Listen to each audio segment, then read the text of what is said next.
मित्रों, राम राम। मेरा भारत मेरी बात चैनल पर आपका स्वागत। आज के इस अंक में हम बात करेंगे अंतर्राष्ट्रीय गीता महोत्सव की, जो कि पिछले लगातार कई वर्षों से 10 वर्षों से कुरुक्षेत्र में मनाया जा रहा है, उस विषय पर।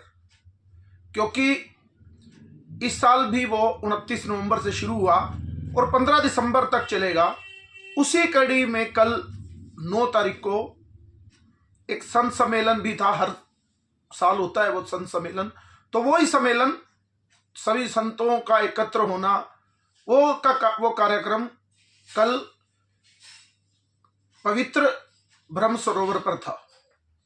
तो मेरा भी वहां रहना हुआ और बातचीत में पूज्य गुरुदेव जूना पीठाधीश्वर आचार्य महामंडलेश्वर स्वामी अवधेशानंद गिरि जी महाराज ने चर्चा में कहा कि ये जो गीता महोत्सव है, ये किस तरह से एकदम हुआ और इसके पीछे की योजना रचना जो ज्ञानंद जी महाराज का वो, और देश में इसकी वजह से कितना परिवर्तन आ रहा है, उनका सानिध्य मिला मुझे और उनसे प्रेरणा हुई।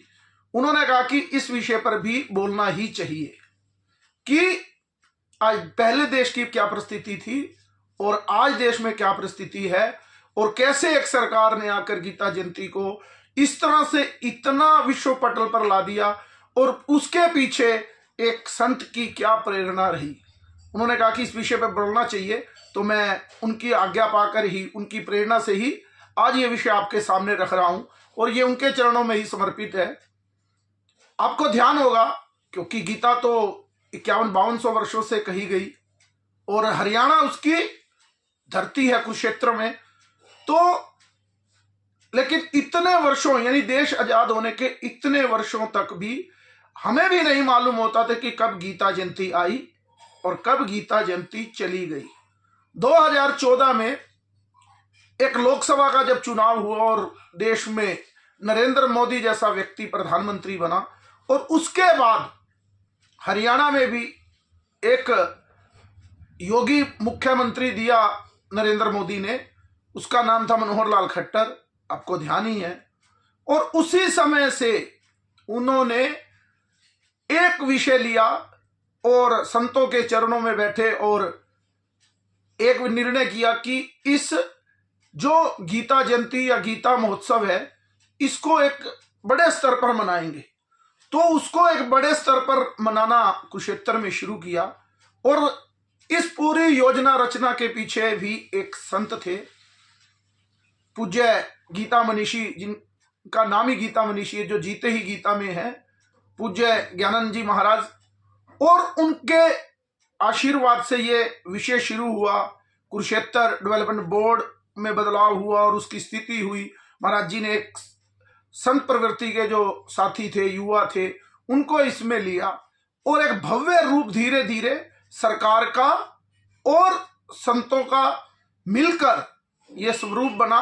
और कुछ ही समय में वो गीता जयंती से और केवल कुरुक्षेत्र के महोत्सव से वो अंतरराष्ट्रीय गीता महोत्सव बन गया।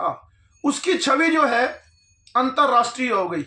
आज भी आप देखेंगे, जब जाएंगे, बहुत भव्य उसका आयोजन होता है। और ब्रह्म सरोवर की भी हालत हमने पहले भी देखी है, टूटी फूटी सड़कें होती थी, कचरा होता था, लेकिन आज वही ब्रह्म सरोवर कुरुक्षेत्र का एक दिव्य रूप लिए हुए है। और मेला लगता है जब, तो कितने लाखों लोगों को रोजगार मिलता है, कितने लोगों का आना जाना, एक गरीब व्यक्ति को भी वहां काम मिलता है, ऑटो वाला हो, रिक्शा वाला हो, रेडी खोमचे वाला, ये गरीब से गरीब लोगों ने भी वहां स्टॉल लगाए हुए अंदर। और लोगों को भी व्यापार के साथ साथ गीता क्या है विश्व पटल पर ले जाने के लिए उसका भी पता लगता है। हम लोगों को भी नहीं पता था कि गीता में इतनी बातें हैं कि हमारा पूरा जीवन भी रूपांतरित कर सकती हैं। तो ये मनोहर लाल जी ने जब इसकी शुरुआत की और महाराज जी का इसमें पूरा संकलन हुआ, तो एक भव्य रूप उस गीता महोत्सव को दिया गया। और तो और 48 कोस में जहां ये युद्ध लड़ा गया, उस परिक्रमा में भी जितने आने वाले उस समय के मंदिर थे, तो उनको भी कायाकल्प करने का प्रयास लगातार, उन मंदिरों को ढूंढना, कहां क्या उस समय का पांडुकालीन में क्या था, उस पर भी ध्यान दिया गया। और साथ साथ बड़े महत्वपूर्ण चीजें, एक गीता ज्ञान संस्थानम वहीं कुरुक्षेत्र में ब्रह्म सरोवर के पास स्वामी जी ने बनाया, वो अपने स्वयं के उससे पुरुषार्थ से, तो कि किस तरह से रिसर्च हो सके गीता पर। स्वामी ज्ञानंद जी महाराज ने अलग अलग गीता पर कि गीता किसके लिए है, अलग अलग सेमिनार किए, बड़ी बड़ी यूनिवर्सिटियों से MOU साइन किए कि गीता को किस तरह से पढ़ाया जाए, प्रोफेसर के लिए गीता क्या कहती है, डॉक्टर के लिए गीता क्या कहती है, राजनीतिज्ञ लोगों के लिए गीता क्या कहती है। यानी कोई भी ऐसा क्षेत्र नहीं जिसके लिए अलग अलग से गीता उन्होंने ना उसका विषय रखा हो, और उन लोगों के सेमिनार किए जो जिस काम में जुटे हुए हैं और अपने काम में लगे हैं कि लेक्चरर को क्या करना चाहिए, टीचर को क्या करना चाहिए।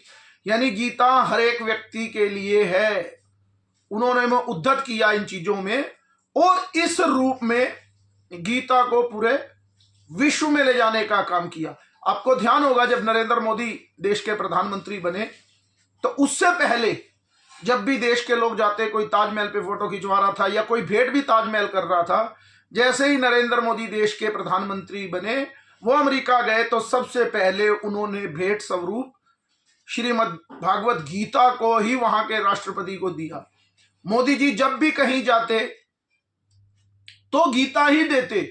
और मुझे ध्यान है, मैंने पुस्तक पढ़ी है और एक सुना भी था इंटरव्यू में भी, प्रणब मुखर्जी उस समय राष्ट्रपति थे, उन्होंने कहा कि मेरे घर मोदी जी ने एक ट्रक भर के भेज दिया कि गीता, आपको जहां भी जाना है, किसी से भी मिलना है, आपको गीता भेंट करनी है।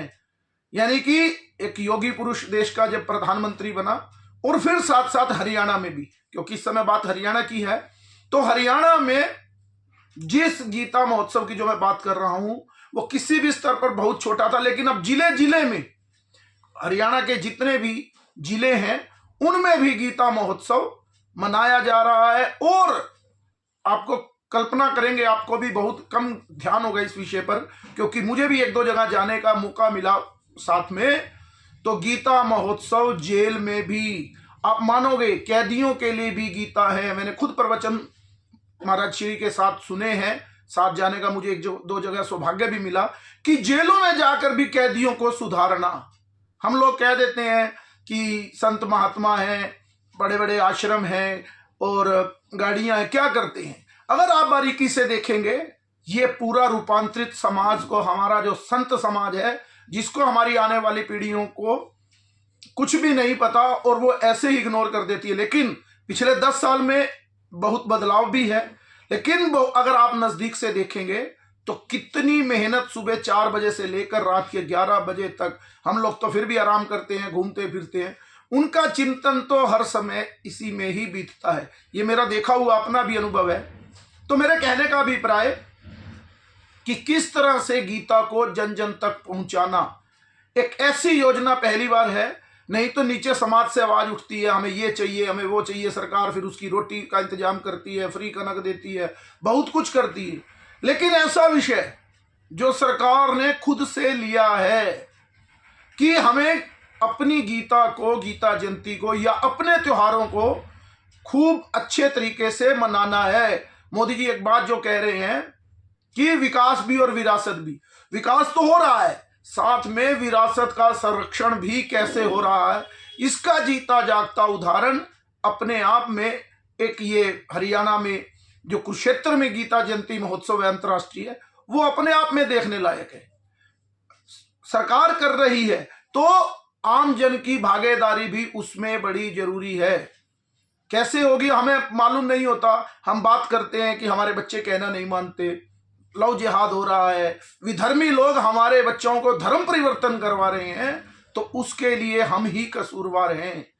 गीता जैसा ग्रंथ हम अपने घरों में भी नहीं रखते हैं तो बंद करके रखते हैं, तो हमें उसे खोलकर पढ़ना भी होगा कि युद्ध भूमि में भी क्या संदेश भगवान कृष्ण अर्जुन को दे रहे हैं वो अर्जुन को नहीं दे रहे, केवल वो बार बार बोलते हैं हे भारत, यानी वो हर भारतवासी के लिए ही वो ज्ञान है कि हमें किस तरह से अपना जीवन जीना है और विधर्मी लोगों से कैसे लड़ना है, उसकी भी पूरी ट्रेनिंग भगवान ने इस गीता में कही है।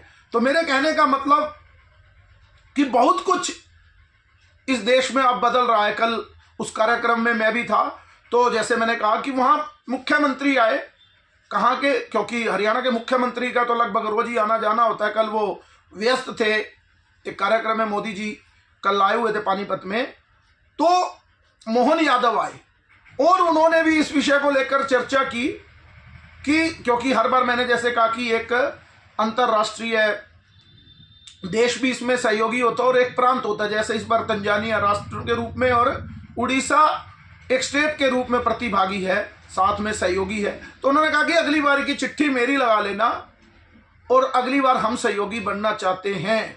और साथ साथ उन्होंने कहा कि हमने, यानी मध्य प्रदेश सरकार ने, क्योंकि कृष्ण भगवान संदीपनी आश्रम से ही पढ़कर आए, हमारा रिलेशन भी है भगवान से भी, तो महाकाल की धरती से वो बोले कि मैं आया हूं, हमने हर जिला स्तर पर भी गीता भवन, यानी जहां गीता का ज्ञान हो, गीता की बात हो, इस तरह के भवन बनवाने का काम शुरू कर दिया और हम इसको नगर निगम से लेकर नगर पंचायत तक लेकर जाना चाहते हैं, इतने नीचे लेवल तक कि गीता का ज्ञान पहुंचे, गीता भवन बने, ऐसी ऐसी योजनाएं। और कृष्ण कॉरिडोर की भी उन्होंने बात की। तो मेरे कहने का मतलब, हम जो लोग हिंदू सनातन संस्कृति को कहते थे कि शर्म का विषय समझते थे, हिंदू होना आज से कुछ समय पहले तक, और हिंदू तो आतंकवादी भी हो गया था इस देश में, लेकिन अब पुनर्उत्थान में बहुत लोग लगे हैं। उसमें राष्ट्रीय स्वयंसेवक संघ है, बड़े बड़े संत हैं जिनका आपस में मेल करके और सरकारी स्तर पर भी ये काम हो रहा है। और हम लोगों को भी इन विषयों की पूरी जानकारी होना चाहिए, ताकि, क्योंकि हमारे बच्चों को जैसे धर्म परिवर्तन की मैंने बात की, कोई आगे कहता है तुम्हारे धर्म में ये है, तुम्हारे धर्म में ये कमी है, हमने अपने बच्चों को पढ़ाया ही नहीं, तो वो क्या जवाब आगे दे पाएंगे? तो फिर वो रास्ते से भटकते हैं और हम माँ बाप रोते रहते हैं कि हमारा बच्चा हमारी बात नहीं मानता। तो मेरे कहने का अभिप्राय, ये गीता महोत्सव, अंतर्राष्ट्रीय गीता महोत्सव केवल एक महोत्सव नहीं है, ये एक जीवन शैली है। अगर आपको भी मौका लगे तो एक बार जरूर उसको भी देखें। और इतना बड़ा स्वरूप के साथ साथ कल गीता जयंती है, 11 तारीख को एकादशी पे होती है, तो उस पर वर्ल्ड रिकॉर्ड बन रहे हैं। सभी स्कूलों में, सभी जेलों में, घरों में, घर घर में बच्चे पढ़ रहे हैं। तो एक इस पर सरकार ने भी और स्वामी जी ने भी एक वो लिया इनिशिएटिव कि 1 मिनट गीता पाठ हो। 11 बजे कल दोपहर को 3 श्लोक बोले जाते हैं। पहले अध्याय का पहला श्लोक, 9वें अध्याय का 22वां श्लोक और 18वें अध्याय का 78वां 78 नंबर श्लोक जो है वो एक समय बोले जाते हैं। उसका एक रिकॉर्ड बनता है। कम से कम 3 श्लोक तो हम भी, आप घर पे बैठे हैं, कहीं ऑफिस में हैं, 11 बजते ही वो समय निश्चित है, तो उसको बोला जाए। हो सके 10 लोग हो, अपनी वीडियो हो डालें, ताकि हमारा सनातन धर्म आगे बढ़े। इसका, क्योंकि विश्व गुरु बनने की बात है, क्योंकि हिंदू कभी भी तलवार से धर्म परिवर्तन और विश्व को जीतना नहीं चाहता। हिंदू और भारत अपने ज्ञान से ही विश्व गुरु बनेगा। और ज्ञान की प्रकाष्ठा जो है वो किसमें है? गीता में। आप गीता ज्ञान संस्थानम भी जाएं, वहां पर मैक्स मूलर हैं या अपने क्रांतिकारी, उनके बारे में पूरी डिटेल है कि किस तरह से उन्होंने भी अपने प्राण देते समय, हमारे क्रांतिकारियों ने हाथ में गीता को रखा।